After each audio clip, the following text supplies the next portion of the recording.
तो देखा सामने भगवान गरुड़ पर सवार चतुर्भुज रूप। ध्रुव जी हाथ जोड़ते, आधा घंटा हो गया। ध्रुव भगवान को देखते, भगवान हंसने लगे। जब भगवान हंसने लगे तो ध्रुव ने भगवान को हंसते देखा तो ध्रुव जी भी हंसने लगे। जब ध्रुव जी हंसने लगे तो सुखदेव महाराज की कथा सुना रहे थे, वो भी हंसने लगे। जब सुखदेव जी हंसने लगे तो जितने भक्त श्रोतागण कथा सुन रहे थे वो भी सब खिलखिला के हंसने लगे। किसी ने पूछा भगवान से, प्रभु ये बताओ आप क्यों हंसे? बोले मैं इसलिए हंसा कि भला लोग मेरी एक झलक पाने के लिए इंतजार करते हैं और इस बालक के सामने मैं आधे घंटे खड़ा हुआ ये कुछ बोलते ही नहीं। ध्रुव से कहा कि तुम क्यों हंसे? कहा मैं इसलिए हंस रहा था कि भगवान जानकर भी अनजान बने हुए वो जानते कि मैं कुछ जानता ही नहीं हूँ। मैं किसी विद्यालय में थोड़ी गया तो मुझे ज्ञान हो कि मैं स्तुति करने लगूं। तो जान के अनजान बने थे, इसलिए मैं भी हंसने लगा कि धन्य प्रभु। सुखदेव जी क्यों हंसे? सुखदेव जी इसलिए हंसे क्योंकि उन्हें कथा सुनाने में आनंद आ रहा था। वो श्रोता इसलिए हंसे कि उन्हें सुनने में आनंद आ रहा था। फिर भगवान ने शंख लिया, सतम विवक्ष्यन्त मदद विदम हरे जातस्य सर्वस्य हृदयवस्थितः कृतांजलिं ब्रह्ममयेन गंगुना स्पर्श पालम कृपया कपोल।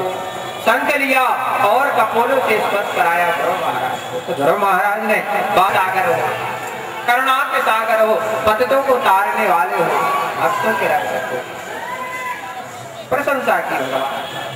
और भगवान ने ध्रुव से कहा, भक्त ध्रुव मांगो क्या चाहिए? अब ध्रुव जिसके सामने परमात्मा खड़ा हुआ हो और वो कहे कि मांगो, तो क्या ध्रुव संसार की वस्तु मांगे क्या? जैसे समुद्र के पास जाकर आप पहुंच जाए और समुद्र से कहे एक लोटा जल दे दो, तो ध्रुव हाथ जोड़कर खड़े हो गया, कहा मैं तो आपसे यही चाहता हूँ कि जीवन भर मेरे हृदय में और मेरा मन आपके चरणों में सदैव समर्पित रहे और आपके चरणों में इसी तरह मेरी प्रीति बनी रहे, यही मुझे आशीर्वाद। भगवान ने आशीर्वाद दिया और एक और आशीर्वाद दिया, परिस्थिते तो वनम पित्रा दत्त्वा गाम धर्म संश्रयः षड्त्रिंशत् वर्ष सहस्रम रक्षितात्य हतेन्द्रिया। पहले से एक लोक बना दिया था जिस लोक का नाम था ध्रुव लोक। कहा कि जाओ उस ध्रुव लोक के तुम राजा हो, वो लोक मैंने तुम्हें दिया। तो आज की ध्रुव महाराज की अकल परिचय और ध्रुव महाराज आशीर्वाद लेकर जैसे अपने राज में पहुंचे पुष्प की वर्षा होने लगी। तभी पुष्प वर्षा है। यदि नगर का या गांव का कोई भी बालक कोई कार्य करता है अच्छा, तो नगर का नाम होता है पहले, ना तो पिता का होता है ना माँ का, नाम होता है नगर का। बोले कहाँ से? बोले बंदा नगर से। फिर पिता का होगा, पुष्प की वर्षा होने। ध्रुव जाकर के सर्वप्रथम किसे प्रणाम किया? गुरुजी माँ को। क्यों किया? कहा माँ यदि आप उस दिन मुझे पिता की गोदी से नीचे नहीं गिराती तो मुझे परमात्मा की प्राप्ति। फिर अपने पिता को प्रणाम किया कि पिताजी यदि आप तुलसी माँ को नहीं लाते तो मुझे कैसे परमात्मा। फिर अपनी माँ को प्रणाम किया, माँ जो आपने मुझे बन जाने की आज्ञा दी, वरना संसार में कौन माँ है जो 5 वर्ष के बालक के चले जाओगे? कोई माँ नहीं कह सकती। तो वही माँ धन्य है जिसके बालक भगवान के भक्त हो जाए। पुत्रवती युवती जग सोई रघुपति भगत जात सुत। वही माता पिता धन्य है जिनके पुत्र भगवान के भक्त हो जाए। और संसार में यदि नाम हुआ है तो भक्तों का हुआ है, किसी बड़े व्यक्ति का नहीं हुआ, ना धनवान का, ना किसी कलेक्टर का, ना इंजीनियर का, ना डॉक्टर का। नाम हुआ है तो केवल भक्त का। जैसे सूरदास केवट हरिदास भक्तों के नाम हुए और ऐसी कृपा की भगवान ने उनके ऊपर कि उन्होंने जो पद लिखे हैं उन पदों पर आज के जो लड़के हैं ना वो PhD कर रहे हैं। क्योंकि जा पे कृपा राम की होई ता पर कृपा करें। इसके बाद ध्रुव महाराज का विवाह हुआ। शिशुमाल की पुत्री भ्रमे से और वायु की पुत्री इलाज, दो पत्नी के दो पार। ध्रुव महाराज प्रतिदिन ठाकुर जी का पूजन करते बड़े भाव। यदि आप घर में पूजन कर रहे हो तो भाव होना चाहिए। बिना भाव की भगवान की प्राप्ति नहीं हो सकती है। लोग भगवान के लिए विचार करते हैं। एक बीमार व्यक्ति जब डॉक्टर के पास जाता है तो वो जेब में पैसा डाल के जाता है, लेकिन भगवान के मंदिर में जाएगा तो कभी भी 5 रुपए के फूल लेके नहीं जाता है, खाली हाथ चला जाता है। विचार नहीं करता है कि मैं कहाँ जा रहा हूँ, खाली हाथ जा रहा हूँ भगवान के दरबार में। वो मांगना बहुत कुछ है, देना कुछ नहीं, मांगना बहुत कुछ है। 25 पैसे की अगरबत्ती लगाएंगे, हे भगवान मेरी नौकरी लग जाए। 25 पैसे में थोड़ी लगे। परमात्मा को भाव से मिलते हैं। एक मैं आपको कथा सुनाता हूँ, भक्तमाल की कथा है। एक छोटी सी कन्या थी, बचपन से उसके माता पिता उसे मंदिर में ले जाते बालविहार के में। वो बड़े भाव से ठाकुर जी को देखती और देखते देखते वो ठाकुर जी से प्रेम करने लगी। ज्योति जल गई उसके हृदय में, भक्ति की ज्योति। कुछ दिनों बाद वो बड़ी हुई, बढ़ती गई। कुछ दिनों के बाद उसका विवाह हो गया। विवाह हुआ और उसने नियम बना लिया कि वो हर महीने की पूर्णिमा के दिन वृंदावन के मंदिर दर्शन कर दिया कि प्रभु आपने सब कुछ किया। कुछ दिनों के बाद उसके संतान भी हुई, बच्चों के विवाह हो गए।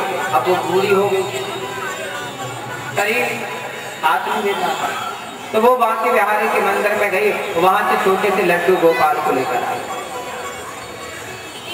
और घर पे बढ़िया एक मंदिर बनाया, बढ़िया अपने ठाकुर जी की सेवा करती। पहले ठाकुर जी को खिलाए, इसके बाद बढ़िया श्रृंगार करे। जैसे सोने के लिए जाती तो अपने लड्डू गोपाल को अपने साथ सुला लेती, लोरियां गा के सुनाती, मेरे ठाकुर जी मेरा लाल है। दुलार करती, कभी हृदय से लगाती, कभी रोने लगती, मेरा करना। कभी घुमाने के लिए नहीं जाती। इतना सुंदर भाव होता। एक दिन क्या हुआ, जन्माष्टमी तिथि आई, वो मैया बीमार पड़ गई, खटिया पर लेटी हुई थी। खुशी हो रही थी कि आज जन्माष्टमी है, मेरे कन्हैया का जन्मदिन है।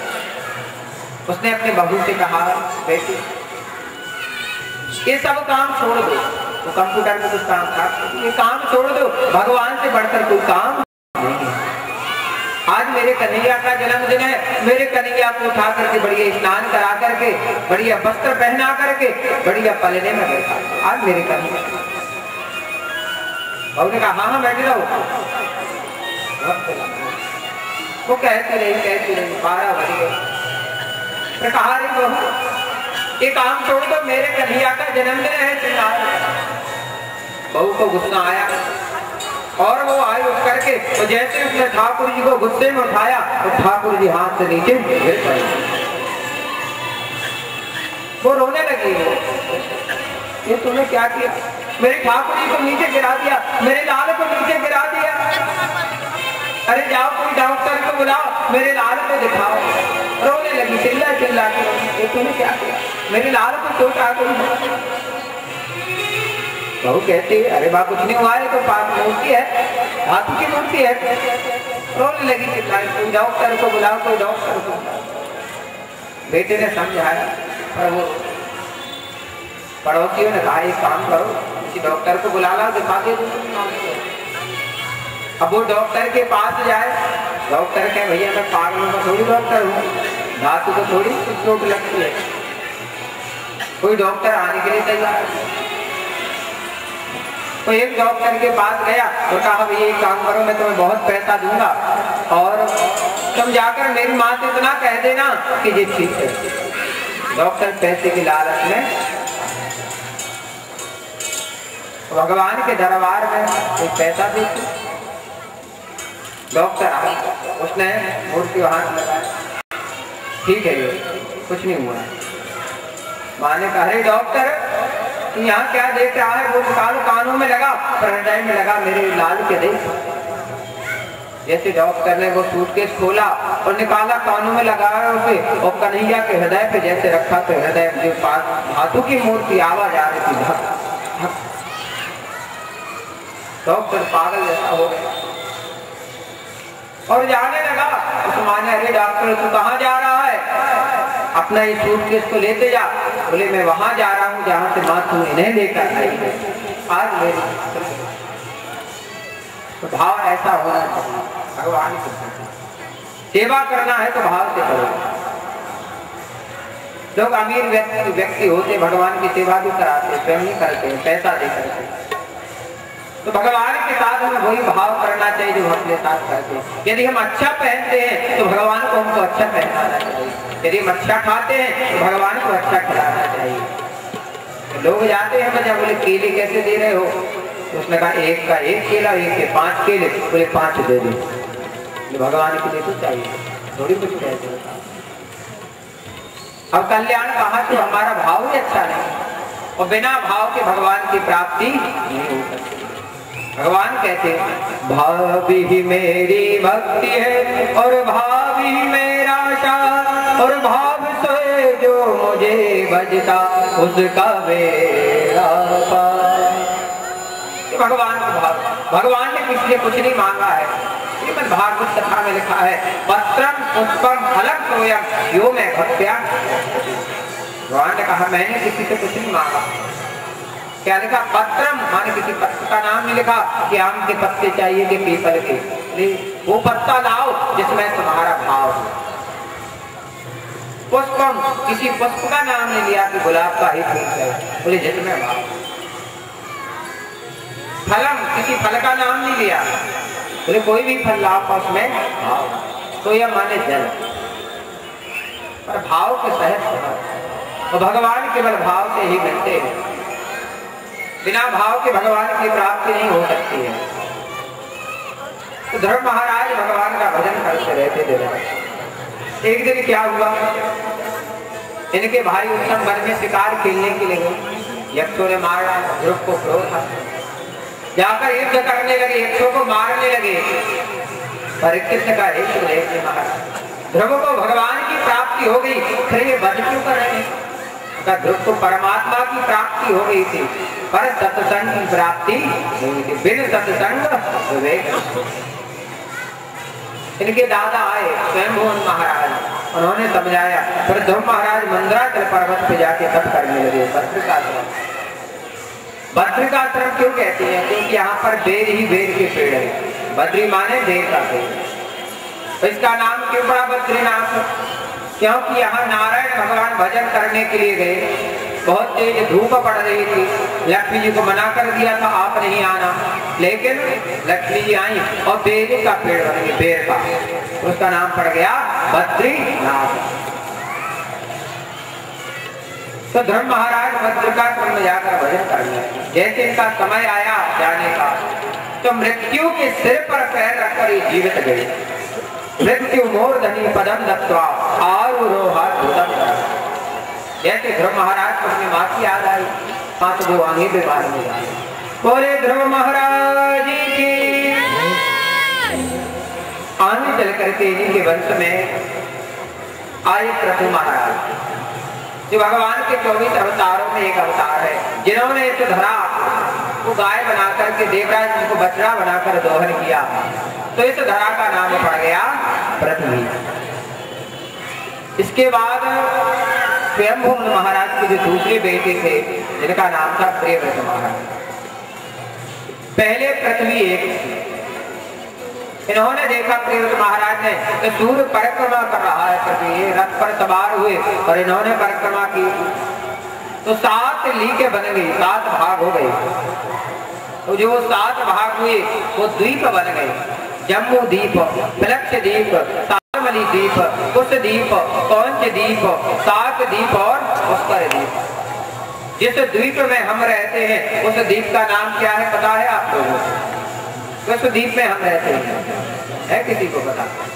हम रहते हैं जम्मू द्वीप में। संकल्प बोलते हैं जम्मू द्वीपे भरत खंडे भारत वर्षे। तो जम्मू द्वीप में हमारा वास है। ऐसे 7 द्वीप हैं। जम्मू द्वीप में कौन सा समुद्र है? खारा समुद्र। और आगे आता है प्लक्ष द्वीप। ये खारा समुद्र क्यों हुआ? इसकी एक कथा आती है कि 2 भाई थे। एक भाई धनवान था तो एक भाई गरीब था। एक भाई के पास बहुत धन था, एक बहुत गरीब था। वो गरीब भाई अपने अमीर भाई के पास जाता, वो कुछ नहीं देता। एक दिन वो गरीब उसका भाई आ रहा था तो रास्ते में संत जी एक बोरी रखे हुए बैठे हुए। संत ने कहा बेटे एक काम करो, मेरी ये जो बोरी रखी मेरी आश्रम तक पहुंचा दो, मैं तुम्हें एक चक्की दूंगा। अब चक्की से क्या होगा? बोले तुम जो मांगोगे वो मिलेगा। उसने उस बोरी को सिर पे रखा, वो चला। संत जी के आश्रम में रखा तो संत जी ने उसे वो चक्की दी। इससे तुम जो मांगोगे वो ये चक्की दे दी जाएगी। लेकिन बंद कैसे होगी? कपड़ा ले लो, पीला कपड़ा, जैसे से ढांकोगे तभी बंद होगी। वो चक्की को लेकर घर पहुंचा और उससे जो भी मांगता उसे मिलने लगता, मिलता जाता। एक दिन उसके बड़े भाई को पता चला तो बड़े भाई उसके बाद देखा, उसने अरे ये चक्की कहाँ से आई? उसने क्या किया? उस चक्की को चुराया और जाकर के पहुंचा समुद्र के पास। नौका में बैठ गया वो और चक्की से उसने क्या मांगा? नमक। तो चक्की नमक निकालने लगी। अब उसे पता नहीं था कि रोटी कैसे जाती है। जैसे नमक नौका में बढ़ा तो वो नौका उसी में डूब गई। तो आज भी उसमें वो नमक निकल रहा है जिससे समुद्र खारा हो गया। ये मैंने संतों से सुना है। तो जिस द्वीप में हम रहते थे कहते हैं जम्मू द्वीप। दूसरा है प्लक्ष द्वीप, जहाँ पर है गन्ने का रस भरा हुआ है समुद्र में। और जो सालमली द्वीप है इसमें मदिरा भरी हुई है। जो कुश द्वीप है इसमें भरा हुआ है घी। जो कौन से द्वीप है इसमें भरा हुआ है दूध। जो सात द्वीप है इसमें भरा हुआ है मट्ठा। और जो पुष्कर द्वीप है इसमें भरा हुआ है मीठा जल। जब पहले विवाह होता था तो 7 समुद्रों का जल आता था, सोने के पात्र में आता था। आजकल तो पात्र का ठिकाने नहीं रहा है। कि जब गरीबी ज्यादा आती है ना तो पात्र बदलते जाते हैं। लोगों के पास सब कुछ है फिर भी पात्र का है कि चले प्लास्टिक के, कांच के लगे हैं, वो ऐसे चलते हैं उनको पकड़ के ना बैठे तो हवा में उड़ जाते हैं। जो हवा चल रही है ना भंडारा हो आदि नहीं पकड़ोगे उड़ जाएगी पत्थर। वो आगे चल करके तो ठिकाने नहीं है काहे की पत्तल आएगी। कलयुग है। तो प्रियव्रत महाराज ने 7 द्वीप बनाए। इन्हीं के वंश में आगे चलकर आए आग्नेय ग्रह और आग्नेय के आगे वंश में आए नाभि। नाभि की पत्नी मेरु देवी से हुए ऋषभदेव, जो जैन धर्म में पूजे जाते हैं। ऋषभदेव महाराज के 100 पुत्र हुए, जिनमें सबसे बड़े थे भरत महाराज, जिनके नाम से हमारे इस देश का नाम पड़ा भारत। पहले हमारे देश का नाम क्या था पता है किसी को? अजनाव खंड वर्ष। लेकिन भरत जैसे संत, ये भरत जी कैसे थे? भगवान का भजन करते थे जंगल। एक दिन क्या हुआ, एक हिरणी आए, वो गर्भ से थी। शेर ने दहाड़ लगाई और हिरणी घबरा गई, उसका प्रसव हो गया, उसकी मृत्यु हो गई। भरत महाराज ने जैसे देखा दौड़ कर गए, उसे बचा लिया, हिरण को अपने आश्रम पर रखी, उसकी सेवा करने लगे, उसका ध्यान करने लगे। ये क्या है? माया। ये भगवान की ही माया है जो भजन में व्यवधान डालने के लिए आती है। भरत जी जो 24 घंटे भजन करते थे, अब वो भजन कम हो गया तो 20 घंटे होने लगा, 4 घंटे वहां। लोग अपने घर में क्या पालते हैं? कुत्ता पालते थे। द्वारे पे भी लिखवा देते हैं। पहले लिखते थे श्री लक्ष्मी जी सदा सहाय करता, फिर लिखने लगे सुस्वागतम, फिर थोड़ी इंग्लिश सीख गए तो लिख लगे वेलकम, पर और ज्यादा सीख गए तो कुत्ता घर में बोले कुत्ते से सावधान, घर में कुत्ता रहते हैं। पशु से प्रेम करो, ये बात अच्छी है, पर इतना प्रेम मत करो कि अपने आप को ही भूल जाओ कि हम इंसान हैं, पशु के साथ कुछ पशु बन जाओ। इतना प्रेम करनी अच्छी बात है, प्रेम करना है तो भगवान से। कई घरों में हमने देखा बढ़िया कुत्ते को शैम्पू लगाते हैं, बढ़िया उसके बाल धोते हैं, अपने साथ लिटाते हैं, भोजन खिलाते हैं, उसका इतना ध्यान, परमात्मा का इतना ध्यान नहीं रखते, इतना उसका रखते। तो भरत महाराज के साथ यही हुआ, धीरे धीरे उनका भजन बंद हो। एक दिन वो हिरण जंगल में चला गया, पहले चिंता सताने लगी, छोटा सा हिरण है, बड़े जीव जंतु उसे खा जाएंगे, पशु खा जाएंगे, शेर खा जाएंगे, और इनकी मृत्यु हो गई। अंतामति साहब, और अगले जन्म जैसे इन्हें मिला तो क्या बने? हिरण। सब याद किया, अभी भगवान का भजन करते रहे हिरण रूप में, और आगे चलकर इन्हें जन्म मिला आंगिरस गोत्र ब्राह्मण के, ब्राह्मण कुल में जन्म मिला। भरत महाराज का पिताजी आज कह रहे गायत्री मंत्र याद कर लो, कल के दिन कहेंगे जाओ सत्यनारायण भगवान की कथावाच किया हो, फिर कहेंगे विवाह पढ़ने के लिए जाओ। मैं माया के चक्कर में फिर से, माया कहती है, जैसे कहते हैं ये जो संसार है माया है, हम संसार में रहे जैसे मक्खन छाछ में रहता है, ऊपर तैरता है, छाछ अलग मक्खन, पर छाछ मक्खन में प्रवेश नहीं कर पाता। तो हम संसार में रहे मक्खन की तरह, पर संसार हमें ना रहे। पानी में नौका रहे तो ठीक है, पर पानी नौका में आ जाए तो बात ठीक नहीं है, नौका डूब जाए। तो भरत महाराज ने मन को याद नहीं किया, इनके पिता ने कहा ये तो बड़ा जड़ है, तो ज्ञान ही नहीं कि पिता की मृत्यु होगी। अब घर में जो जूठन बचता था वो भरत महाराज को खाने के लिए दिया जाएगा। भरत बड़े भाव से खाते भरत महाराज। अब यहाँ बैठा लेते कि चकिया करे, भगवान का भजन करते रहते चकिया चलते रहते, इन्हें शरीर की सुधबुध नहीं रहती, भजन ऐसा ही होना चाहिए, मशीन जैसे काम करता। इनके भाइयों ने क्या किया, एक दिन भरत महाराज को खेत में बैठा दिया, आज चिड़ियाओं को बता, बोले ये तो जहाँ बैठ जाते तो बैठे जाते हैं, तो एक काम करो डिब्बा बांध दो, डिब्बा में पत्थर बांध दो, तो बजाते रहेंगे और अब भरत महाराज ने जैसे ताली बजाई तो डिब्बा भी बजा, तो चिड़िया पहली बार तो भाग गई। अब डिब्बा जब परमानेंट बजता रहेगा, परमानेंट डिब्बा बजेगा तो चिड़िया सोचेगी तो परमानेंट बज रहा है तो कोई खतरा। चिड़िया खाने राम जी की चिड़िया, राम जी के हाथ खेत खाओ मेरी चिड़िया घर भर। मेरा क्या है, हम भगवान के, तुम भी भगवान के, खाओ मेरा क्या जाता है। भगवान का भजन करने लगे।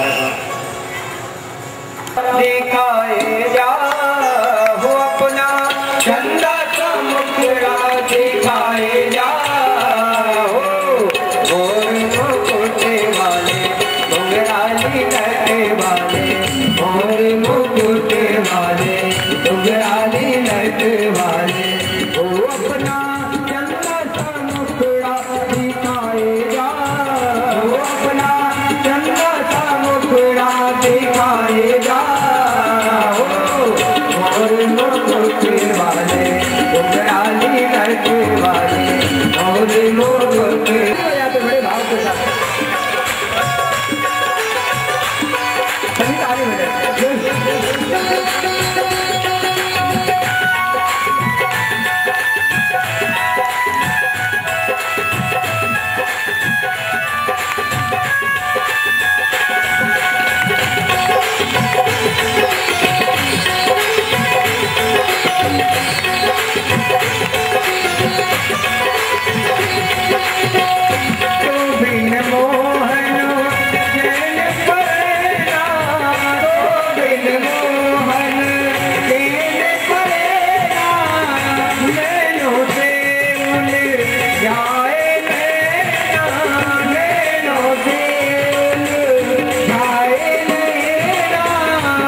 सारे खेत को खिला दिया।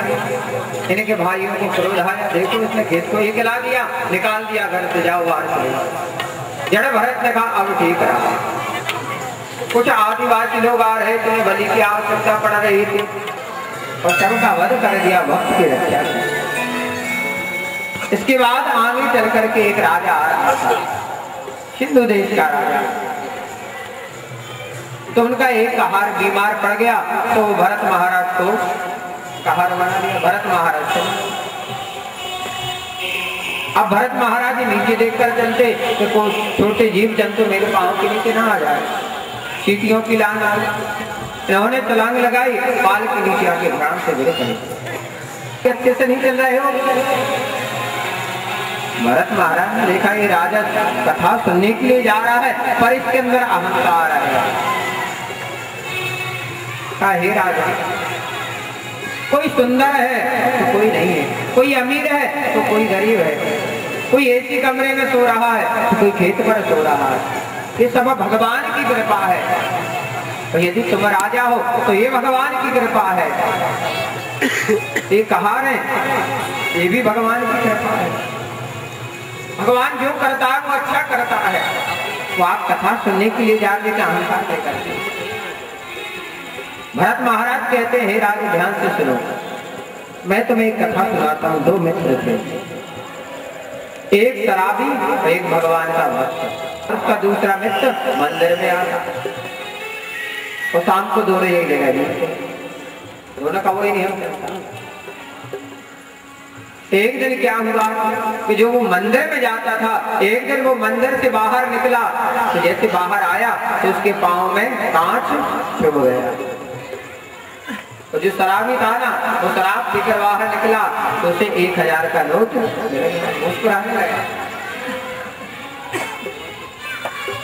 यहाँ लोगों ने इसे उठाया, कहा भैया मुझे तो मेरे मित्र के पास तो है, भैया तुम्हारे पांव में कांच लग रहा है, रक्त बह रहा है। लोगों ने उठाया, उससे जाकर उसके मित्र के पास पहुंचा। अरे भैया तुम इतने लेट कैसे हो गए? आज मुझे देखो 1000 का नोट मिला है। उसे दुख हुआ। ये शराबी है, शराब पीने के लिए जाता है और मैं मंदिर जाता हूँ, मुझे कांच लगता। क्या अच्छा करने से बुरा होता है? तो जिसके पांव में वो कांच चुभा था, उसे एक संत मिला। वो संत के पास पहुंचा, हे संत महात्मा ये बताओ, क्या भगवान की सेवा करने से बुरा होता है? नहीं।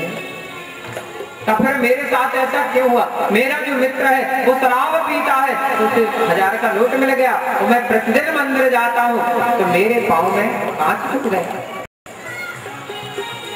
संत ने कहा भक्त तुम भगवान की माया में नहीं जाता, तो मैं कुछ समय के लिए दिव्य दृष्टि प्रदान करता हूँ, ध्यान से देखना।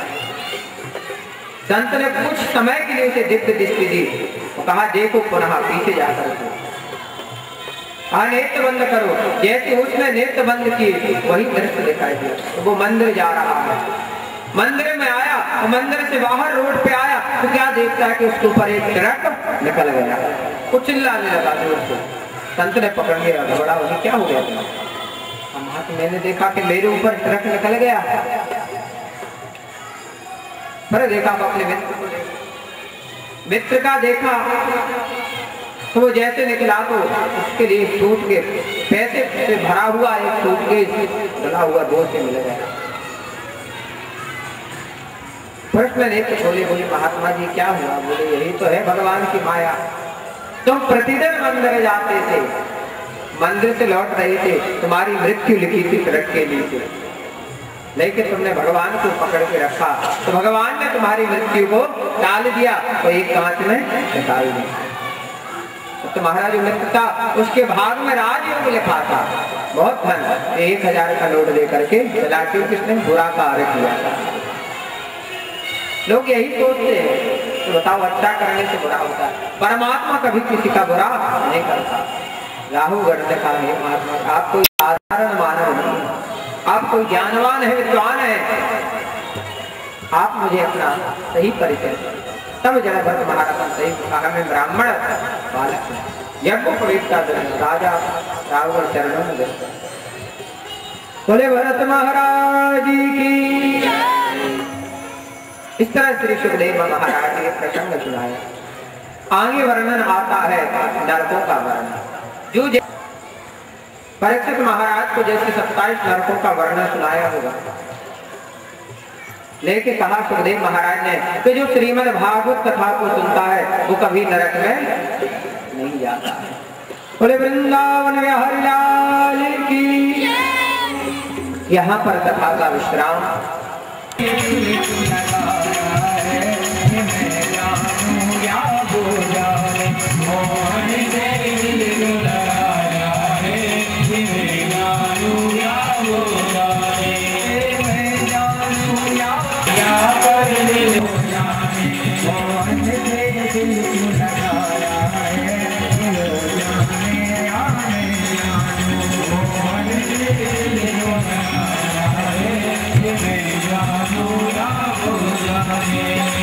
बड़े भाव के साथ ताली बजाते हुए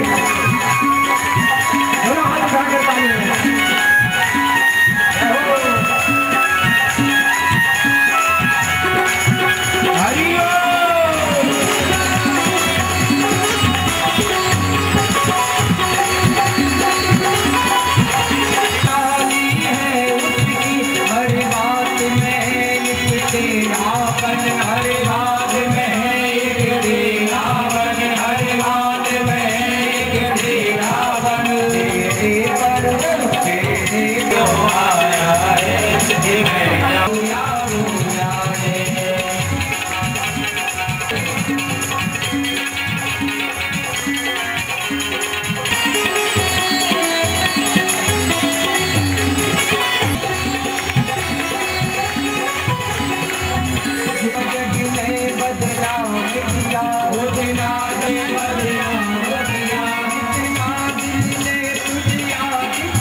शांति गीत पावन पुनीत शापों को मिटाने वाला हरि दर्द दिखाने वाला है। शांति गीत पावन पुनीत शापों को मिटाने वाला हरि दर्द कराने वाला है। शांति गीत पावन पुनीत शापों को मिटाने वाला हरि दर्द दिखाने वाला है। शांति गीत पावन पुनीत शापों को मिटाने वाला हरि दर्द कराने वाला है। मधुसूदन की आरती पापियों को पाप से है आरती मधुवार की है आरती पापियों को पाप से है आरती। हाथ उठा कर कहिए जय जय श्री राधे।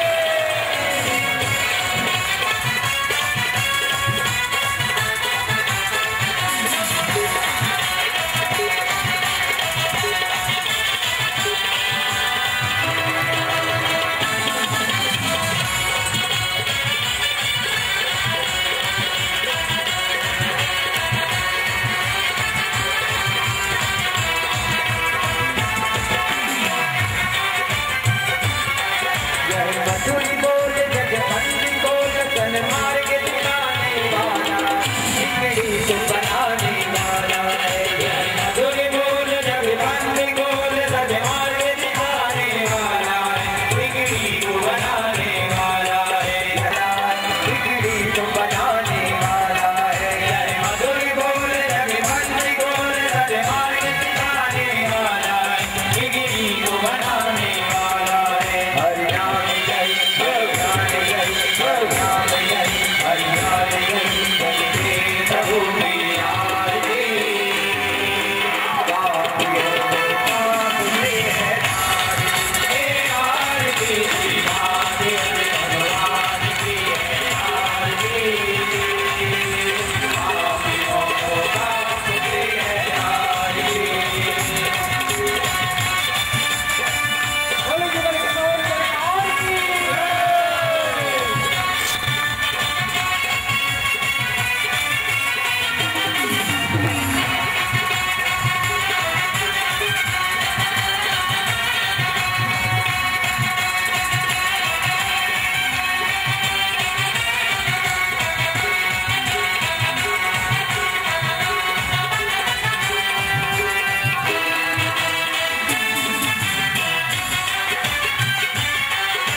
सुखदेव जी महाराज की, श्री व्यास जी महाराज की, संत समाज की, पृथ्वी माता धर्म का नाश हो, प्राणियों में शिष्ट का हो, माता की जय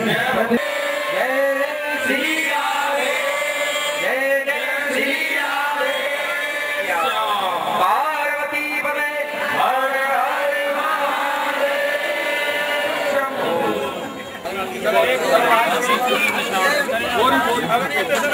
हेलो हेलो हेलो।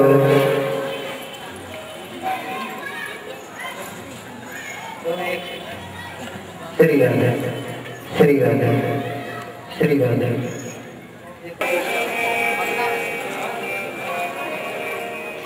ओ सखिया रे गाओ सखिया रे पिया और प्यारी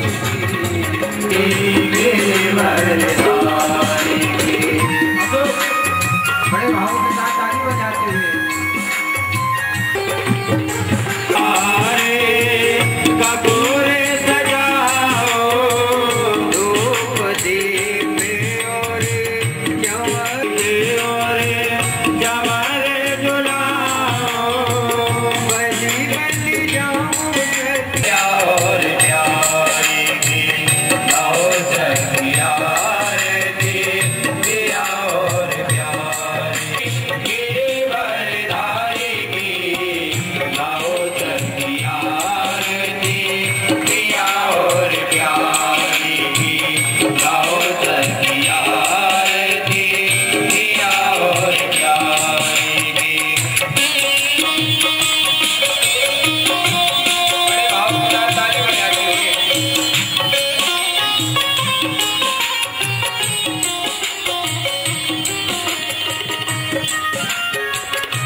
समाज की जय, हो माता की जय, जय श्री पते हर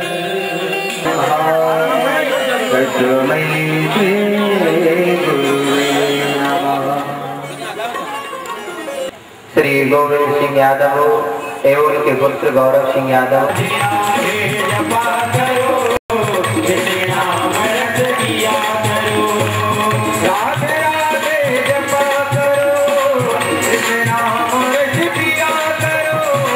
राधे राधे जपा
महाराज कहते हैं, हे राजा परीक्षित, मैं आपको एक कथा सुनाता हूँ कि एक ब्राह्मण था जिसका नाम था अजामिल। क्या होता है?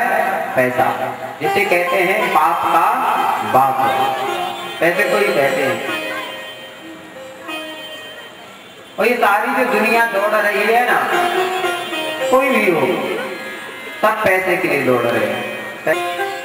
हर व्यक्ति को ये ध्यान है कि मुझे समय से दुकान खोलना है, हर व्यक्ति को ये पता है कि मुझे समय से ड्यूटी करना है, पर उन व्यक्ति को ये ध्यान नहीं है कि समय से मुझे भगवान की शरण में भी जाना है, जहां से मैं आया था वहां मुझे जाना है। और अजामिल पर ऐसा प्रभाव पड़ा, वो वैश्या को लेकर के घर आ गया। वैश्या को उसने अपने घर पर रख लिया और चोरी करने लगा, डाका डालने लगा। और इसकी जो पहले की पत्नी थी, अजामिल ने उसे घर से बाहर निकाल दिया। अजामिल ने जब उसे घर से बाहर निकाल दिया तो जो पहली पत्नी थी वो तो बहुत अच्छी थी, जिसका नाम था गृहलक्ष्मी, और ये आगे है कुलक्ष्मी। एक को कहते हैं गृहलक्ष्मी, एक को कहते हैं कुलक्ष्मी। वैश्या के ऐसे कदम पड़े कि घर का सब वातावरण बिगड़ गया। अब वैसे जो भी इच्छा करते अजामिल वो कार्य करने लगा, चोरी करने लगा, डाका डालने लगा। एक दिन क्या हुआ, उसी ग्राम में कोई संत महात्मा आए। जब संत महंत लोग आए तो संतों ने कहा गांव वालों से, भैया यहाँ कोई भक्त रहता है।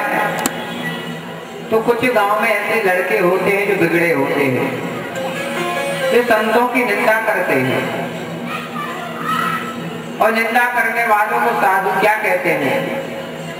साधु कहते हैं निंदक मित्र हमारा।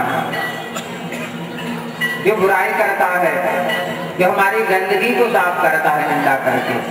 एक माँ होती है जो अपने बालक के हाथ से गंदगी साफ करती है, और एक निंदा करने वाला होता है जो मुख से गंदगी साफ करता है। तो उन लड़कों ने कहा, हाँ एक गांव में रहता है एक बड़ा भक्त है, आ जाओ। बेचारे संत सीधे साधे, उनको थोड़ी पता था कि अजामिल दुष्ट है। तभी संत महात्मा अजामिल के घर पहुंचे तो उस समय अजामिल अपने घर पे नहीं था, उसकी पत्नी घर पे थी। जैसे उस वैश्या ने देखा उसे अपनी माँ की बात याद आ गई। माँ ने कहा था, बेटी यदि ब्राह्मण या संत कभी भी आ जाए तो सदैव उनका सम्मान करना। वैश्या आई, हाथ जोड़कर खड़ी हो गई संतों के पास, और उसकी आंखों में आंसू आ गए। संतों ने कहा, बेटी क्या बात है, तुम क्यों रो रही हो? वैश्या ने कहा, मैं क्या बताऊं महाराज, आज आप मेरे द्वारे पर आए हुए हैं और मैं आपकी सेवा करने के लायक तक नहीं हूँ कि अपने हाथों से आपको जल खिला सकूं। मैं वैश्या हूं।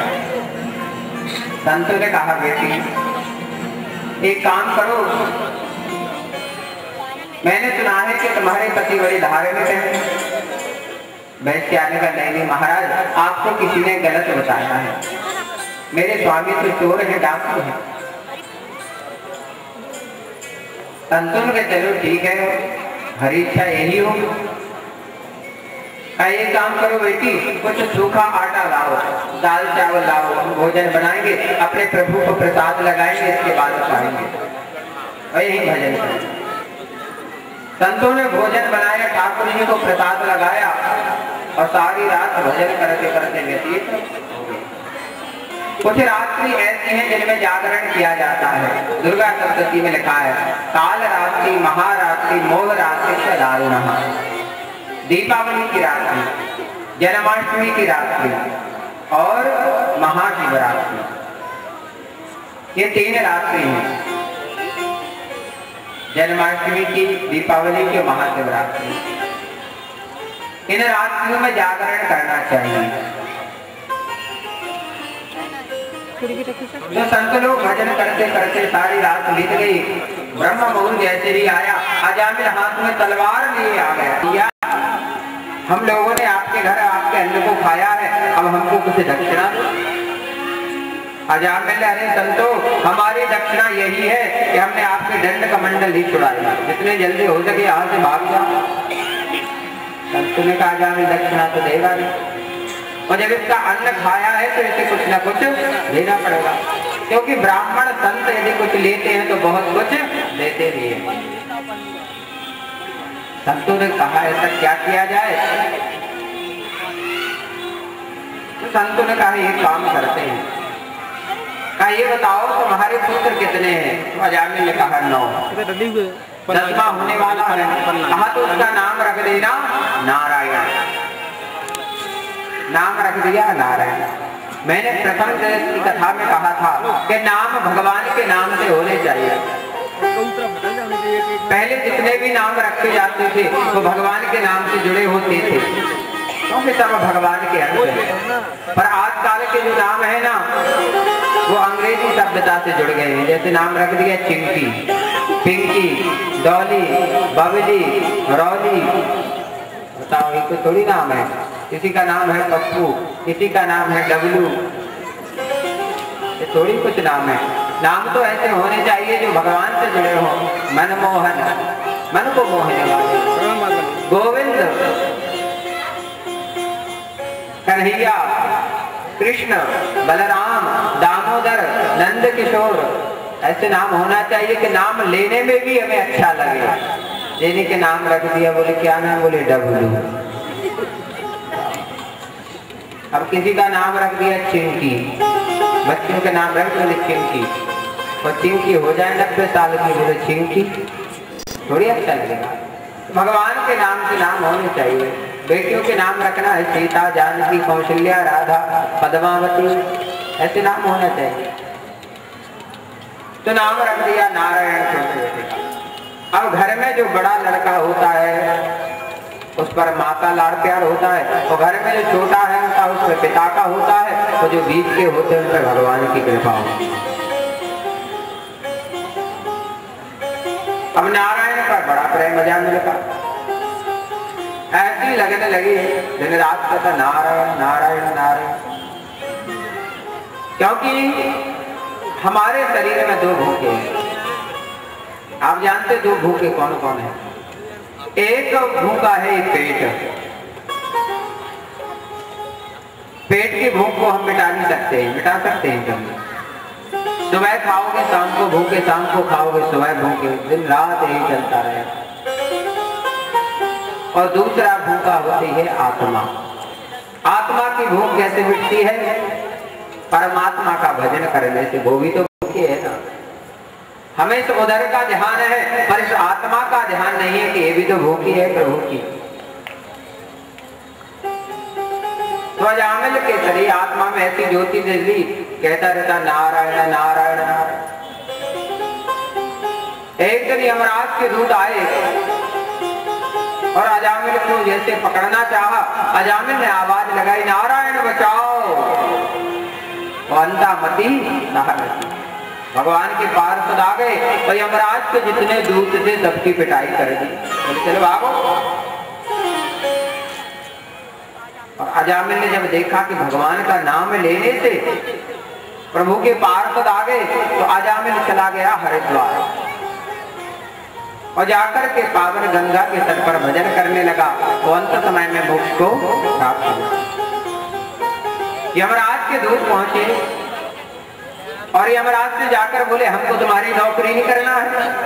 बताओ इतनी पिटाई हो गई, ऐसी थोड़ी नौकरी करना है। बोले क्या हो गया? बोले बताओ अजामिल जीवन भर पाप करता रहा, उसे लेने के लिए हम गए तो हमारी पिटाई हो गई। बोले ऐसा क्या हो गया था? कहा अजामिल ने नारायण कहा। नारायण यमराज जी दौड़कर आए और दोनों यमदूते के मुख पर हाथ रख लिए। बोले चुप हो जा। बोले इनका नाम नहीं लो, वरना जितने भी पड़े हुए हैं ना पापी लोग सब तर जाएंगे। नाम सुनते ही नाम की महिमा से, राम से बड़ा राम का।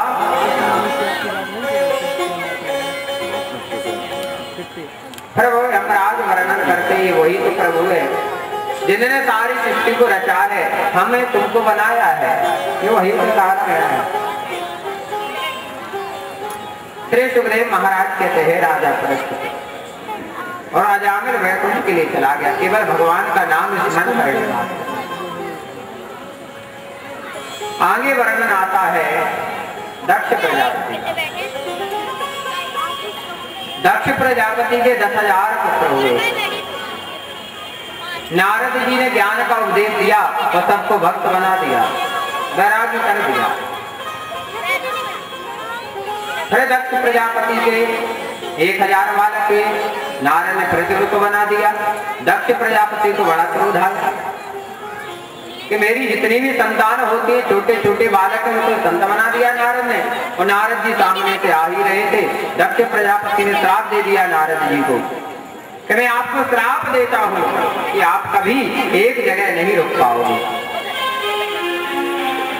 नारद ने कुछ नहीं कहा और प्रसन्न हो गए, क्योंकि संत और पानी कभी एक जगह नहीं रुकना चाहिए, वरना वो गंदा हो जाता है। यदि पानी एक जगह भरा रहेगा तो क्या हो जाएगा? गंदा। और संत यदि एक जगह रहेगा तो वो भी वैसे हो जाता है। संत को चलना चाहिए, क्योंकि संत का जन्म हुआ है जन का कल्याण करने के लिए, अब तो सुख भोगने के लिए नहीं हुआ है। वो चाहे